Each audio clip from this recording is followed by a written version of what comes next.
శ్రీగురుభ్యో నమ. హరి ఓం. శ్రీ మహాగణాధిపతయే నమ. శ్రీ మహాసరస్వత్యై నమ. హరి ఓం. యఃకర్త జగతాం భర్త సంహర్త మహసాం నిధి ప్రణమామి తమాదిత్యం బహిరంతస్తమోపహం. ఇప్పుడు మనం ప్రత్యేకించి చెప్పుకోవాల్సింది ఒకటి ఉన్నది.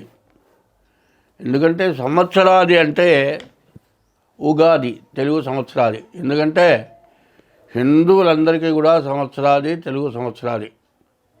అయితే మనకు బాగా అలవాటు ఇప్పుడు పడ్డది ఏంటంటే ఇంగ్లీషు జనవరి నుంచి డిసెంబర్ వరకు సంవత్సరం లెక్క జనం చూసుకుంటున్నారు. పంచాంగంలో తిథుల ప్రకారం సంవత్సరం వస్తుంది, అది ఎవరికీ తెలియదు. తిథి, వారం, నక్షత్రం, యోగం, కరణం ఈ 5 కలిసి పంచాంగం అయింది. అయితే పంచాంగ శ్రవణం అనేది యుగాదిగా చేసుకుంటాం. కానీ ఇప్పుడు జనవరి నుంచి డిసెంబర్ వరకు ఈ 12 నెలలు, జనవరి నుంచి డిసెంబర్ వరకు 12 నెలల మాస ఫలితాలు ముందుగా చెప్పుకుందాం.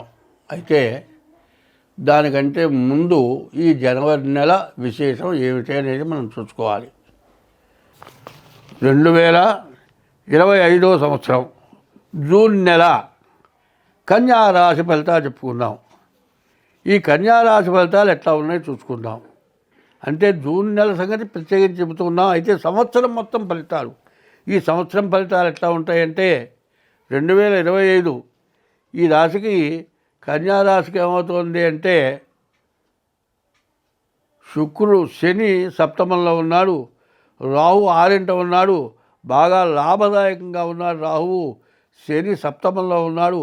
కానీ వివాహాది శుభకార్యాలు చేయాలంటే చాలా కష్టంగా ఉంటుంది.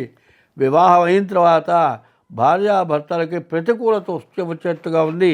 కాబట్టి ఎటువంటి సమస్య వచ్చినా కూడా తొందరపడకుండా చాలా జాగ్రత్త పడితే చాలా మంచిది. ఈ రాశి వాళ్ళకి రాహువు చాలా బాగున్నాడు. తర్వాత కుజుడు మాత్రం ద్వాదశంలో ఉన్నాడు. ఈ కుజుడు వల్ల చాలా సమస్యలు రావడానికి, బాగా అనారోగ్యాలు రావడానికి చాలా ఎక్కువగా కష్టం కనపడుతుంది. ఈ రాశి వాళ్ళు ఏం చేయాలి? ముందు ఈ సంవత్సరంలో కుజుడికి 7,000 జపం, అట్లాగే శనికి 19,000 జపం, నల్ల నువ్వుల దానం ఇట్లాంటివి చేస్తే ఎంతైనా మంచిది, చాలా మేలు జరుగుతుంది. ఈ రాశి వాళ్ళు దాదాపు చెప్పాలి అంటే చాలా బాగుంది. కానీ 2 గ్రహాల వల్ల మాత్రం కాస్త ఇబ్బందిగా ఉంది. కాబట్టి మీ డేట్ ఆఫ్ బర్త్ ద్వారా మీ జాతకం చూపించుకోండి, మీకు అన్ని విధాలా బాగుంటుంది. స్వస్తి.